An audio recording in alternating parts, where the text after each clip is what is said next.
ஏசாயாவின் தீர்க்கதரிசன புஸ்தகம் 60வது அதிகாரம் 22வது வசனத்தை நாம் வேகமாய் வாசிக்க கேட்போம். சின்னவன் ஆயிரமும் சிறியவன் பலத்த ஜாதியுமாவான். கர்த்தராகிய நான் அதை ஏற்ற காலத்தில் தீவிரமாய் நடப்பிப்பேன். எத்தனை பேர் ஆமென் சொல்றீங்க? நல்ல வாயை திறந்து சத்தமா சொல்லுங்க. நல்லா கூர்ந்து கவனிங்க வசனத்தை.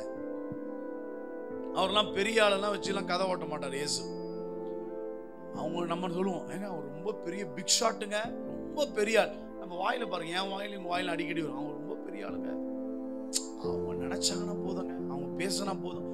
நம்ம முதல் நம்பிக்கையை அவர்கள் மேல வச்சிடும். நான் இன்னைக்கு சொல்றேன், முதல் நம்பிக்கையை கர்த்தர் மேல வைங்க.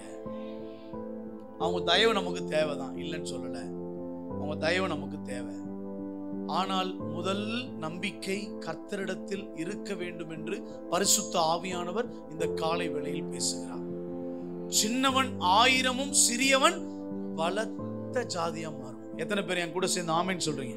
நல்ல வாயை திறந்து சொல்லுங்க அல்லேலூயா. நல்ல சத்தத்தை உயர்த்தி சொல்லுங்க அல்லேலூயா. ஆண்டவரால செய்ய முடியும். நம்ம பார்த்தீங்கன்னா சின்ன தாவீது, ஆனால் பெரிய கோலியாத்தை போய் என்ன செய்யறாரு? 5 கூழாங்கல் கூட அடிக்கல, ஒரே கூழாங்கல்ல பெரிய ஆளை காலி பண்ணிட்டார்.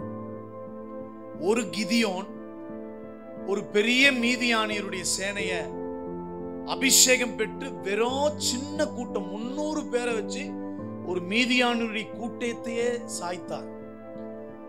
ஒரு சிம்சோன், ஒரே ஒரு சிம்சோன் 1000 பெலிஸ்தர்களை கழுதையின் தாடை எலும்பினால் கொன்று போட்டான்.